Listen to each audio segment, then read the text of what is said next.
Thank you. So, talking about mixed realities and social context, I have a cheat sheet here that says don't say things like, this is the way it is. Talk about what your experience is. Say, this is what my experience is. And I know that this is meant to cover a lot of topics, but especially when it comes to this topic, is there anyone who can really say what is like the way it is? We're talking about something that's so new, that's so in its infancy, really, that your own experience and your own view of it, based on your expertise and past experiences, all you can talk about. And especially in this case, what I will talk about is extremely personal. Uh, I will start with this. When I was younger, I used to read a lot of science fiction books. And one of the stories that I read that had a very big impact on me was a book called Profession by a story, it's a short story actually, by Isaac Asimov. It talked about a future world where learning wasn't done through the traditional means that we know today. It was all done through direct computer brain interfaces. So kids, instead of going to school and learning how to read gradually, they would all go to school on one day at the same time called reading day, and they would put on these brain caps with electrodes and wires hanging out of it, and in a few seconds they would go from not being able to read to being able to read. As a child reading this blew my mind. I thought this was amazing. You could do that and you could learn without homework and having to like, go to school and sit through things. This is amazing. But then immediately after it, I started thinking about all the things that I would miss if I were to do that. I would miss walking to school with my friends. That's an actual photo of me with my best friend going to school. It's not, actually. You would miss playing outside during recess. You'd miss flying paper planes during class. I went to school before smartphones. And it turns out that what I was experiencing is something entirely natural. And we all go through it, and we have throughout the years. It's a natural reaction that we have to the promise of disruptive technology. The first thing that we do is we start fearing for, and at the same time romanticizing, the social rituals around the same tasks that this new technology is meant to make easier. The propagation of automobile was supposed to make city centers, lively city centers, an obsolete thing. It was meant to isolate everyone from each other. The invention of telephone was supposed to make face-to-face business meetings a thing of the past, sit downs, something that would never happen again. And none of those things really happen. So it's a very common reaction, and it's understandable. But it's a pity that when faced with this kind of disruptive technology and the promise of it, the first thing that we do is we start looking at how the existing social interactions and social paradigms and social norms that we know are going to change, instead of thinking of the ones that could potentially, like how this new technology could augment, pun very much intended, those social norms that we know and create entirely new ones. In the 1950s, when the television sets were being propagated quite a bit at home, this fear also existed because people thought that this would be the end of the nuclear family unit and people wouldn't talk to each other. This is something that you experience by yourself only. And what they didn't realize was that for good or for bad, what it ended up doing was create completely new social rituals that didn't exist. Families started experiencing this as something together. People started having water cooler conversations at work the next day about what they saw it separately on TV the night before. It turned family dinners from this to this. It also gave birth to this, but that's a completely different story. And this fear very much exists when it comes to mixed realities, when it comes to AR and VR, because they are seen as inherently individualistic mediums, which is not entirely true, but that's really what feeds into this. It's seen as something that you experience completely by yourself. But in doing so, there's also something else that's at play, especially when it comes to VR.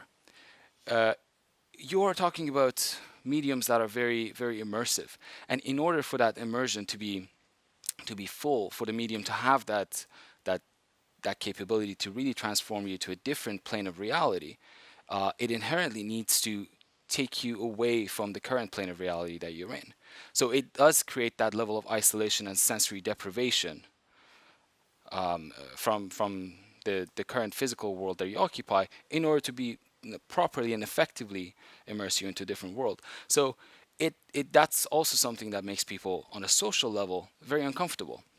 It really gives credence to this kind of fear that you will end up in a situation like this when you're completely uh, oblivious of the immediate surrounding of the world around you in order to be immersed into a different world, or something like this, which I understand this is quite dystopian.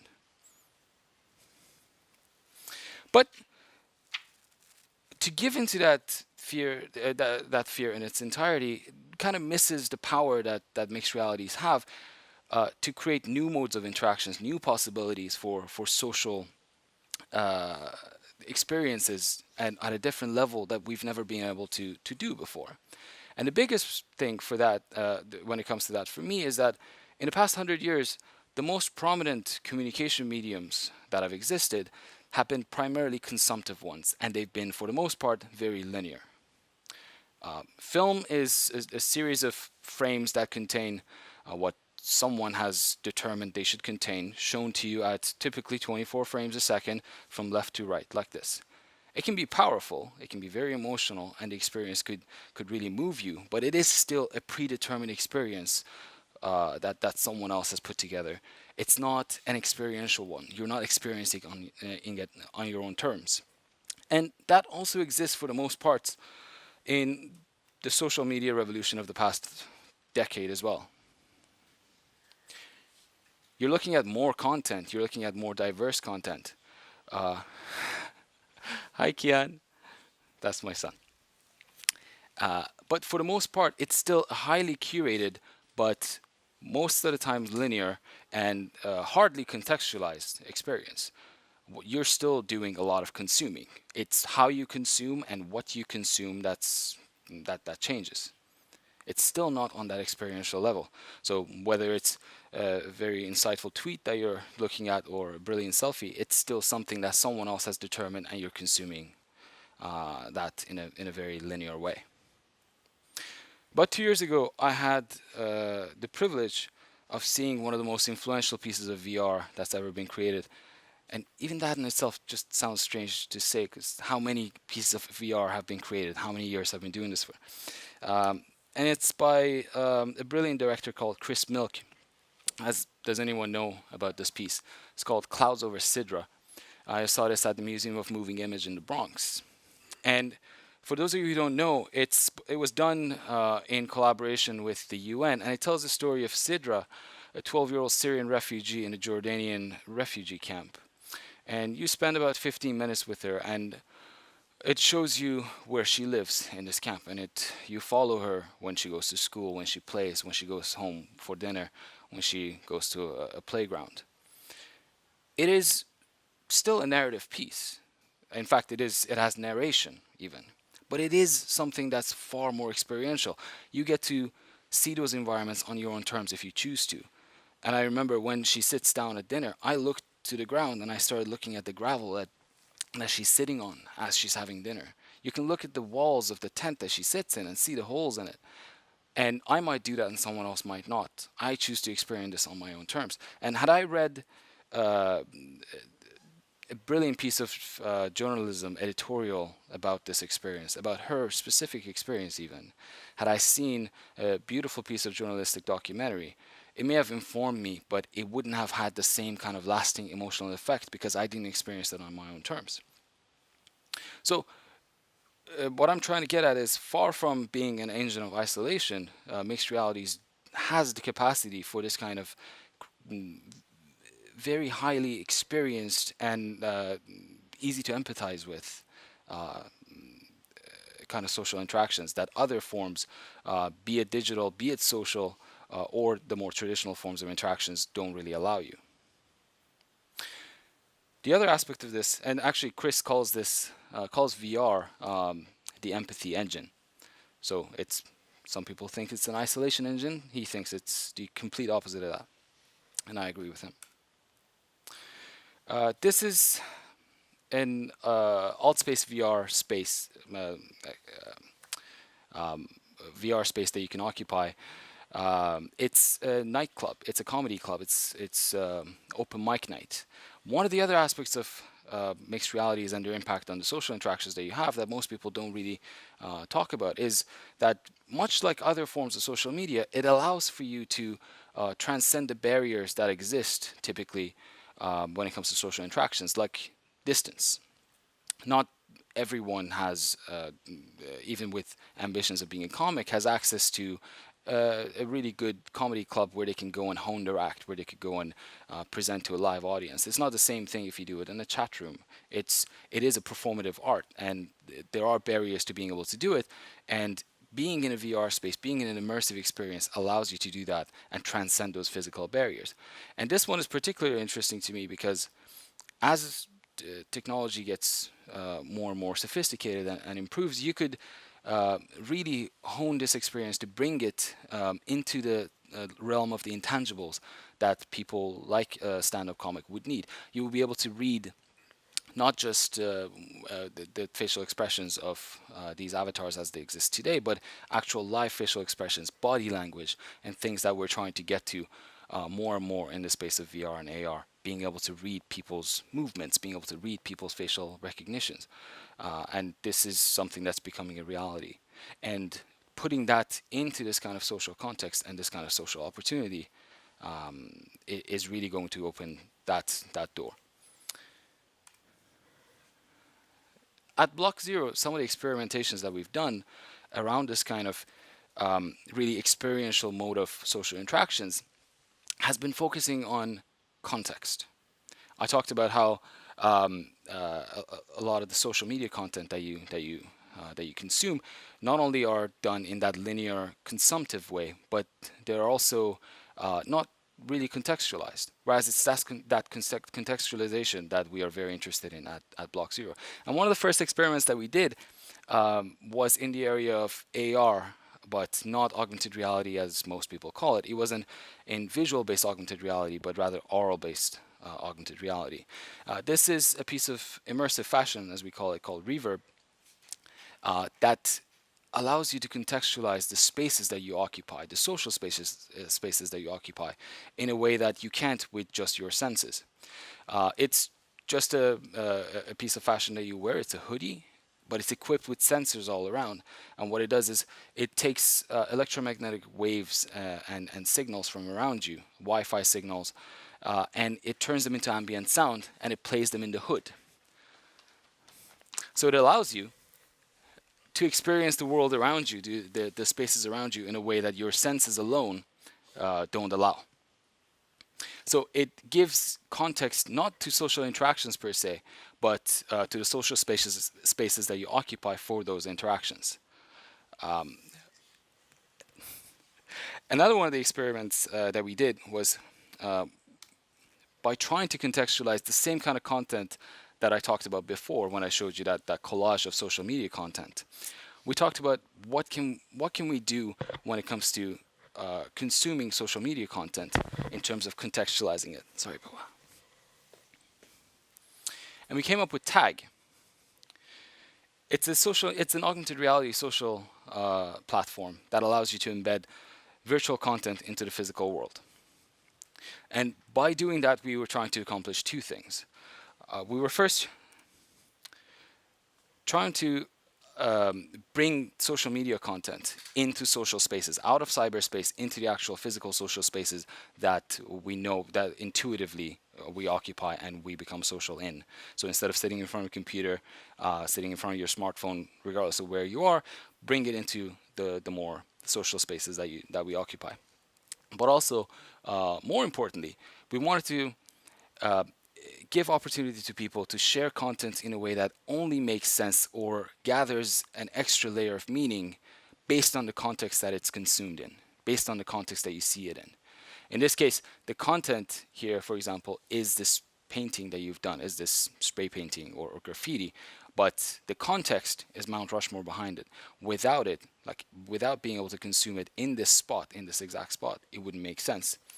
The joke here is that that dinosaur, which is our virtual content, is placed in Midtown Manhattan. But if you don't consume this in Midtown Manhattan, the joke doesn't have a punchline. Um, some of the brilliant designers that worked on this, by the way, are here in the audience. Raise your hands. So talk to them afterwards as well as me if you want to know more about tag. Another aspect of this was trying to use this opportunity that I just talked about in order to create impromptu social communities around the same thing.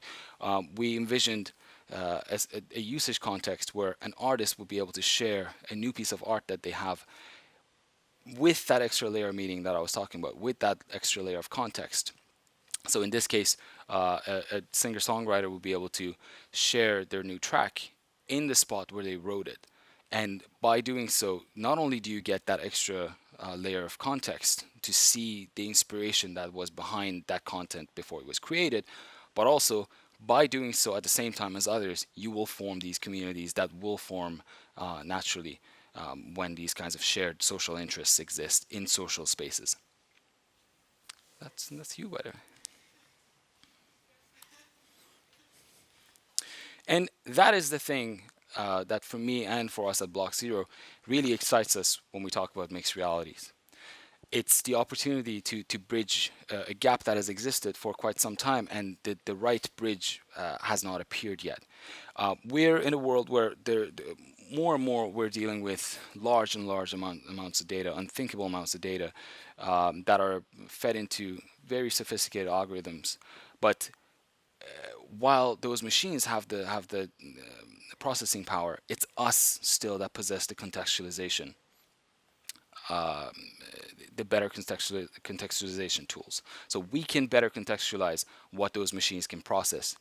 And if we were to merge these two, and AR and VR are some of the tools, some of the most equipped tools to allow us to do that, to put the results of those processings and that large amount of data and learning into the context, into the social context specifically that we occupy, and allow us to work on that contextualization, that's where the opportunities lie for new modes of interaction, new modes of socialization, and better understandings of the social spaces that we occupy.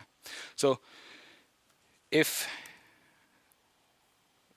when my son goes to school, there's an opportunity for him to learn how to read or write in a matter of seconds, I won't be against it as long as I know that there is a piece of technology that probably hasn't been invented yet that allows him to still have those rich contextualized social interactions in new modes that I'm not familiar with, but he still gets those meaningful experiences that he'll be missing out on from going to school. That's it. It's a very, very simple and quick talk, but what I wanted to do is to really give everyone an opportunity to give their opinion. So this is not the way it is. This is how I see it. This is how we see it in my company. Thank you. I'll keep this on actually.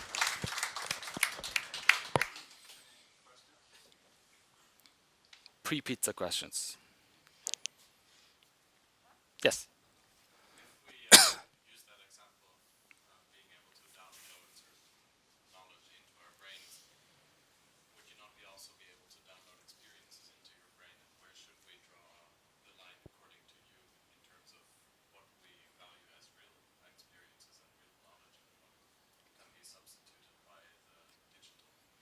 Uh, that's a very good question, and I was actually just reading about that this afternoon. Someone talking about how where AR is heading from that perspective is to allow you to daydream, like while you go about your daily lives. And does it get to a point where that daydream perspective is so much more appealing that you don't want to come back to the real world? That the only experiences that you're willing to take on is the ones that you get through mixed realities. And you're talking about yet one more layer where that experiencing level does not exist. It's already internalized. It's already downloaded inside. It's like implanting memories that you will have. And I don't know where I would draw the line. I'm who am I to draw the line in some ways? But that is a drop. There are potential drawbacks there. There are potential dangers there as well. In that article that I was reading, they were talking about how the term rose-tinted glasses could become a more literal one as opposed to a figurative one. that you will choose to like warp the experience that you have of the real world. And what are the consequences of that? If I don't go, if I feel like I'm going about my day like everyone else, but the way I'm experiencing the world does not match the way someone else experiences the world, isn't that in itself a completely isolating factor? So, for example, the reverb, the immersive hoodie that I showed, it's fantastic. If you wear it, you start going around and hearing sounds of places that just no one else can. Your own senses couldn't before. You end up having favorite places in the city because of how they sound, not because how they look. And we're not talking about actual oral sounds, but that extra layer. And it's great, and you get addicted to it. And after a while, you realize that you're the only one who has this. This hasn't been commercialized. I'm the only one who's wearing this. I'm the only one who can experience this. I can't talk to it to anyone. I don't have an actual baseline to share this experience with anyone. Therefore, like, it is isolating in some ways. Is that good? Is it bad? I don't know. So it's a good question. There is no absolute answer to it.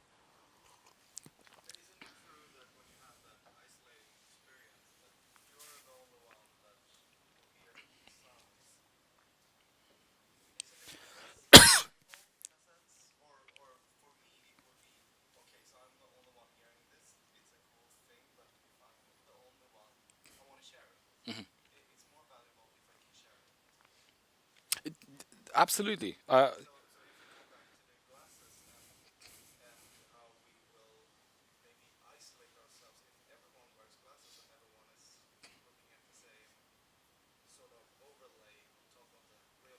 Mhm.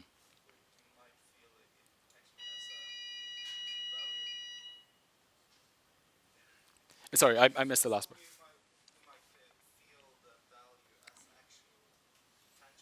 Yeah. So it is like if we can manage to create that extra layer of information, that extra layer of contextualization, and still have that as something that's shared or can be shared in a different way, then it becomes far more valuable. You're right. We are social animals. We do want to share experiences, and that's where when I was talking about the experience, the example of TV. Um, I'm sure you've had this the same thing when you go to the movies, and that is a social experience. But when you watch something by yourself, the first thing you want to do is go on a forum and see what other people thought about it, or go to your friends and tell them about it. The water cooler experience. So of course, that's what I was saying. That the danger of being the only one, being having these experiences so contextualized for you and so personalized to you does run that danger of not being able to share it with anyone, not having that isolating feature, you living in your own world for all intents and purposes. I agree with you. How to make that, how to enable that both at the same time is the question to be answered, and is what we've been after with something like tag.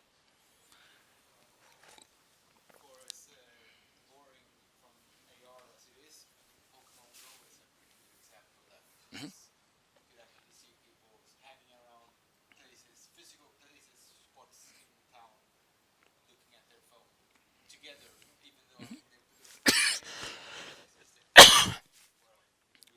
Definitely, and when, sorry.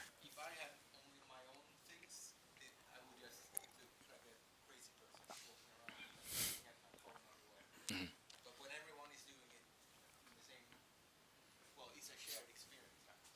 Exactly, and walking around with this, with these wires hanging out of you, you do look like a crazy person until there's more than one person wearing this. So I definitely agree. And when it came to working on tag, we looked at Pokemon Go as one of the inspirations that we had, but we also wanted to go a little bit further because we didn't actually see Pokemon Go as an augmented reality game. We saw it as a location based experience that had this very shallow layer of augmented reality on top of it. We wanted to get deeper into that level by creating the kind of content that was so married to the physical context, that the AR aspect of it was very much at the heart of it, a lot, just as much as the location based aspect of it, if not more.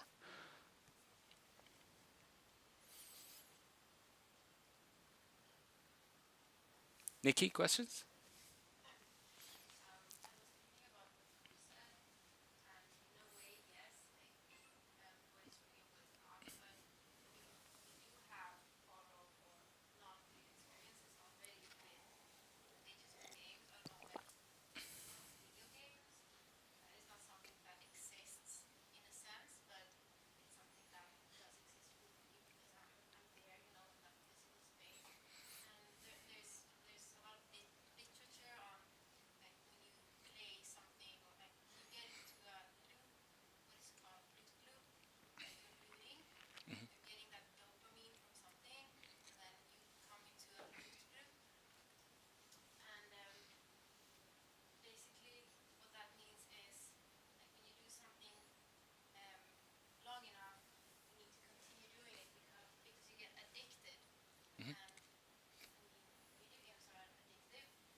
But taking that even one step further, if you want to think about it that way, it has been shown that our brain chemistry starts to approximate having those real experiences when you read a novel, when you read a first person novel that's been particularly well written. So when you just that's why partly why sharing experiences is something that we're so drawn to and is such a powerful thing because you do internalize it to an extent. It's just what that extent should be to still keep it a little bit grounded in reality is what we need to determine. But you're right, Nikki. And to some level, it's something that already happens today.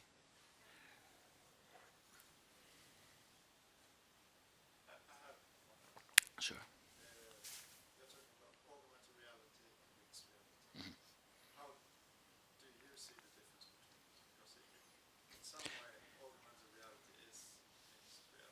Hmm. No, and again, the terminology in itself is also in debate sometimes. I talk about mixed realities as um, augmented reality or virtual reality, or as you saw, I talked about that piece of immersive fashion as something that fits in mixed realities.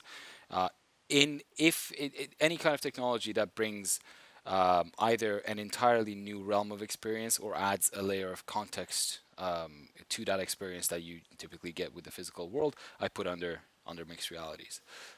So to me, that's a subset that includes augmented reality.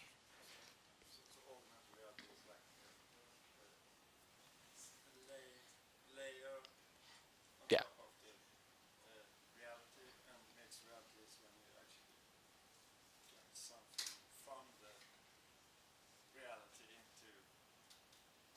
Or the mixed reality, that just that layer has already created that mix for me. So having one layer of contextualization or connectivity on top of what you can typically perceive with your senses and experience, that in itself brings it into the realm of mixed realities.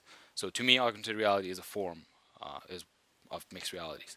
I don't know how others feel about those terms and definitions, but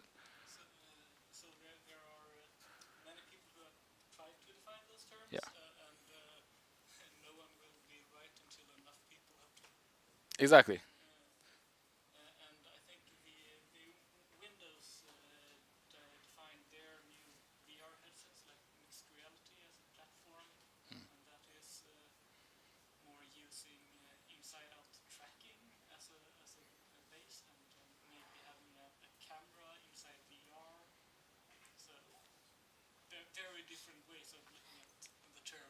Okay.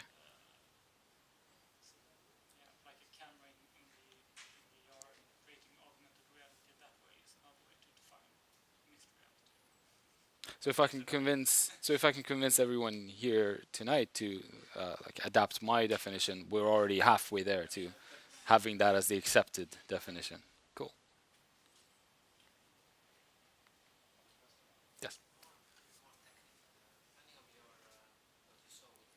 Mhm. There are a lot of problems with that. There are a lot of solutions that we're experimenting with right now for both indoor positioning and outdoor positioning because if we want to achieve this level of contextualization, then exact positioning becomes very important. And at one point, there's only so much you can rely on GPS type positioning, and you need to start relying on something that's either beacon based or other forms of positioning mixed with using image analysis and trying to build some sort of understanding of the immediate context around you beyond just location based. We haven't. We're experiencing experimenting with two or three different solutions. Well, they're on top of. It's all done in ARKit and Unity, but in addition to that, we're using other location-based services.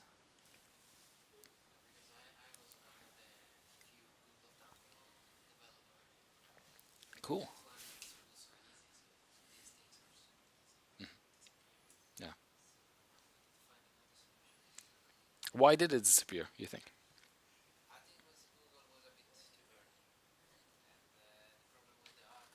Yeah.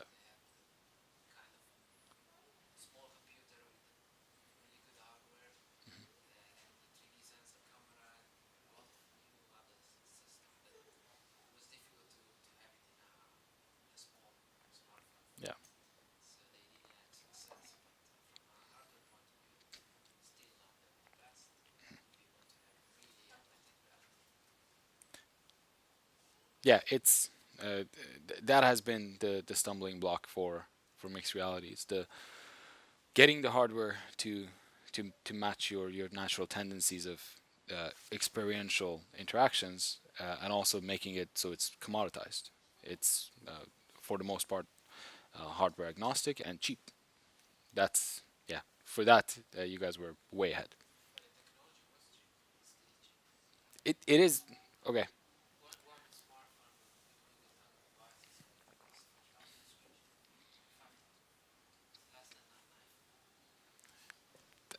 I didn't know it was that cheap actually.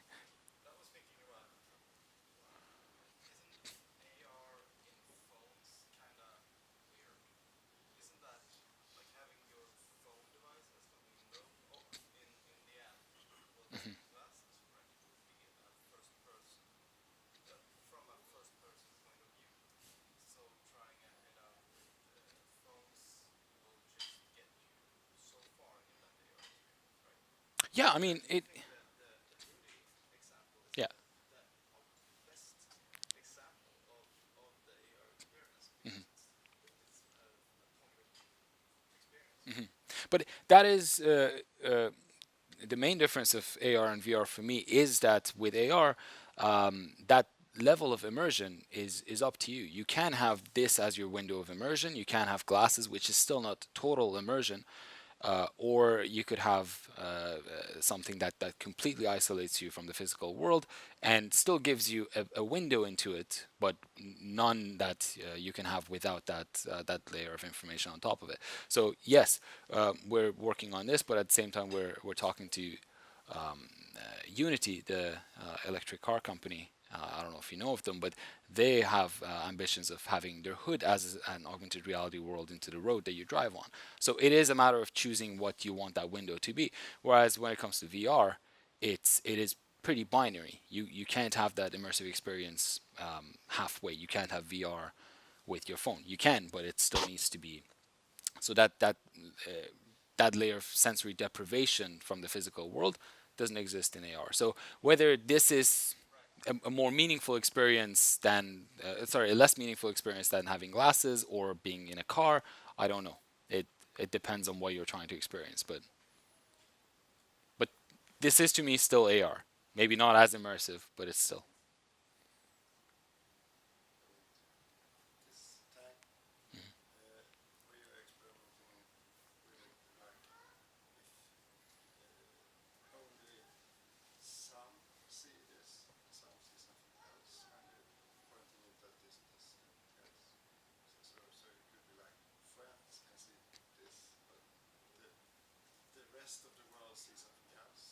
Oh, social engineering. No, actually, we hadn't thought about that. Um, the way the way we've envisioned it right now is that it is very similar to Pokemon Go, where you can see a curated view of tags that are around you, different types of content, based on what your preferences are, the tags that you've placed yourself in the world, and you get to see where they are. And once you get to the proximity of them, you can consume them from the perspective that they've been put in. But it will be the same. Like they're all public, so we haven't actually thought about whether you could create those extra layers of um, like social division. We haven't looked at it yet, but that's interesting.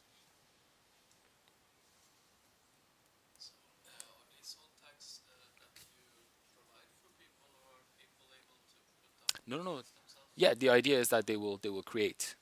So um, one of the interesting aspects aspects of tag is something that we're trying to tap into is there are only so many, like you use physical spots. You claim like I think the last decision that we made was the 3 by 3 meter spots to place your tag in. So you're tapping into the natural scarcity of the physical world. So, and especially when it comes to places that are more coveted. So there are only so many 3 by 3 spots at Times Square. But if you get your selfie up at Times Square, there are so many people like that would want to see it.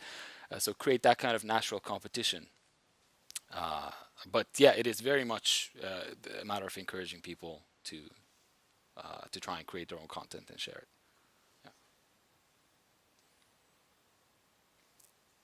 Who here thinks they would use something like this? And who here thinks they would use it only once?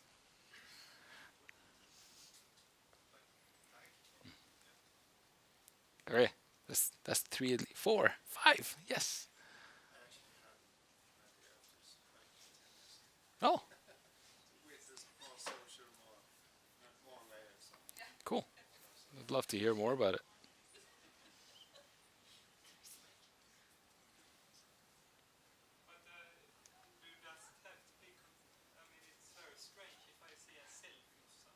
Mhm.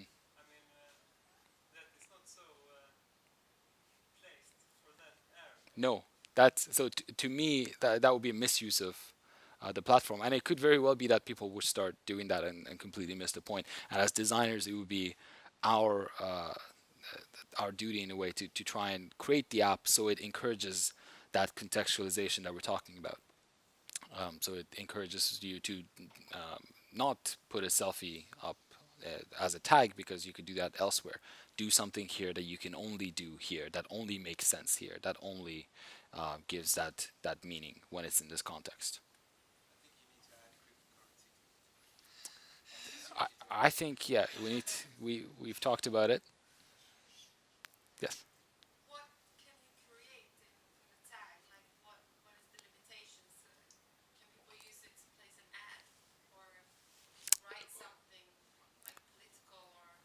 We we've been debating that quite a bit. We're trying to um, decide if we want to really curate this experience and this kind of the encouragement that we're talking about to create a certain type of content.